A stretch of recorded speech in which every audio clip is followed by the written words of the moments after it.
लोजपा रामविलास के प्रमुख और केंद्रीय मंत्री चिराग पासवान का बयान वायरल हो जाता है।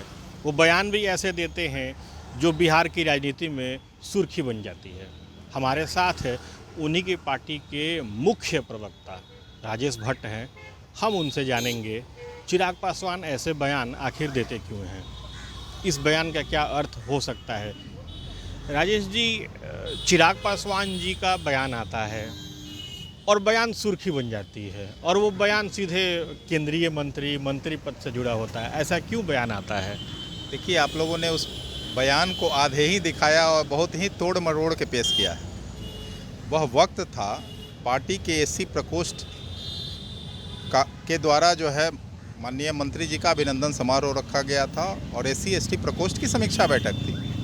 एससी एसटी प्रकोष्ठ की बैठक में वो जब संबोधित कर रहे थे तो अपने एससी एसटी प्रकोष्ठ के समाज के लोगों को यह कहते हुए संबोधित करते हुए उन्होंने ये बात कहा कि देश में आरक्षण और संविधान जब तक मैं हूँ, हमारी सरकार है, तब तक कोई खतरा नहीं है।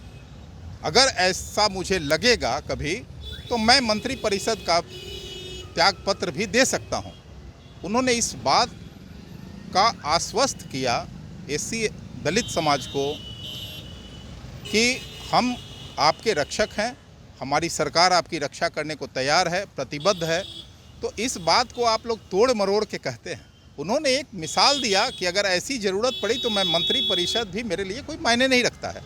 लेकिन उन्होंने यह आश्वस्त करने के लिए कहा था कि हमारी सरकार और मैं जब तक हूँ तब तक आप पूरी तरह ये आश्वस्त रहें कि ना देश में संविधान खतरे में है और ना आरक्षण खतरे में है। अच्छा, तो ये मीडिया के ऊपर तो आरोप लगा कि मीडिया ने इसको तोड़ मोड़ के पेश कर दिया, लेकिन ये जो बयान आया उसका परसेप्शन क्या निकला? बिहार की राजनीति में तो सुर्खी बन गई।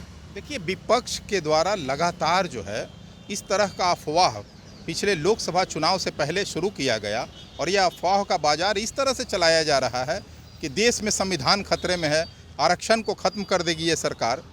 चिराग पासवान जी ने उन्हीं बातों को स्पष्ट करने के लिए, चूँकि वो समाज वहाँ बहुत भारी संख्या में मौजूद थे, तो एक उन्होंने संदेश देने का काम किया कि यह सरकार जो है एससी और एसटी के संवैधानिक रक्षा के लिए प्रतिबद्ध है और उन्होंने अपने को उसका प्रतिनिधि मानते हुए ये बातें कही। अब इस बात को उन अफवाहों पर हमला मान सकते हैं। यह बात जिस रूप में मीडिया के हवाले से चली वो जो है प्रासंगिक नहीं रही। नहीं, आपने कहा वो सही है, लेकिन ये बात भी तो सामने आ गई कि चिराग जो है प्रेशर पॉलिटिक्स कर रहे हैं। नहीं, इसमें प्रेशर पॉलिटिक्स की क्या बात है? अरे भाई, विपक्ष लगातार ये बात कहते रही है कि देश में संविधान खतरे में है। आपने देखा था ना कि शपथ ग्रहण के दौरान एक राजकुमार, युवा राजकुमार संविधान की प्रति लेके जाते हैं, संदेश देना चाहते हैं कि संविधान खतरे में है। अरे भाई, भारत का संविधान कब खतरे में है, कैसे खतरे में है, यह भी बताना चाहिए ना लोगों को। इसी पर जोरदार जो है हमला करते हुए और लोगों को आश्वस्त करने का हमारे पार्टी के राष्ट्रीय अध्यक्ष और देश के केंद्रीय मंत्री श्री चिराग पासवान जी ने प्रयास किया था। इसको किसी दूसरे रूप में लेने के कोई मायने नहीं है। यानी चिराग जी एनडीए में एक अहम हिस्सा हैं और बने रहेंगे। बिल्कुल, एक हमारी पार्टी और हमारे नेता एनडीए के प्रमुख घटक दल हैं, प्रमुख अंग हैं और अभिन्न अंग हैं। मजबूती के साथ लोक जनशक्ति पार्टी रामविलास एनडीए में खड़ी है और देश के यशस्वी प्रधानमंत्री जी के साथ कंधा से कंधा मिलाकर उनके नीतियों और सिद्धांतों को मजबूती से हम लोग जन जन तक पहुंचाने का काम कर रहे हैं, बिहार ही नहीं पूरे देश में। एक और अहम सवाल है, आप चूंकि पार्टी के मुख्य प्रवक्ता हैं, झारखंड में चुनाव होने वाले हैं, उनके 2-3 बयान आए थे चिराग पासवान के कि हम लोग तैयारी सभी सीटों की कर रहे हैं, कोशिश कर रहे हैं कि एनडीए के साथ मिलकर चुनाव लड़ें।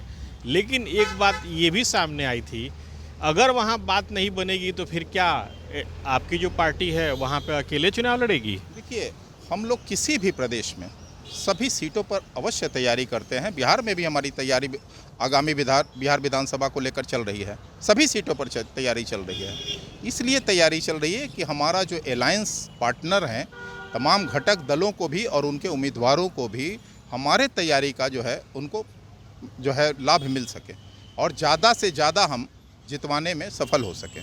एनडीए के कैसे उम्मीदवार जीतेंगे ये हमारी चिंता है और इसके लिए हम लगातार तैयारी करते हैं। झारखंड के संदर्भ में आपने कहा तो झारखंड के संदर्भ में हमारे पार्टी के राष्ट्रीय अध्यक्ष स्पष्ट रूप से प्रेस वार्ता करके कह चुके हैं कि हम अभी अधिकृत किए हैं वहाँ के प्रदेश अध्यक्ष को कि हम कितने सीटों पे लड़ेंगे, हम एनडीए में साथ लड़ें या अलग लड़ें, यह पहले उनकी राय जानने का प्रयास किया जाएगा। अंतिम निर्णय तो हमारे पार्टी के राष्ट्रीय अध्यक्ष आदरणीय श्री चिराग पासवान जी ही तय करेंगे। बिल्कुल, तो राजेश भट्ट जी ने स्पष्ट रूप से कह दिया कि जो विपक्ष बातें करता है वो अनर्गल होते हैं, उन बातों का कोई महत्व नहीं होता है। चिराग पासवान एनडीए के अहम साथी हैं और बने रहेंगे। Sujit Kumar, TV9 digital, Patna.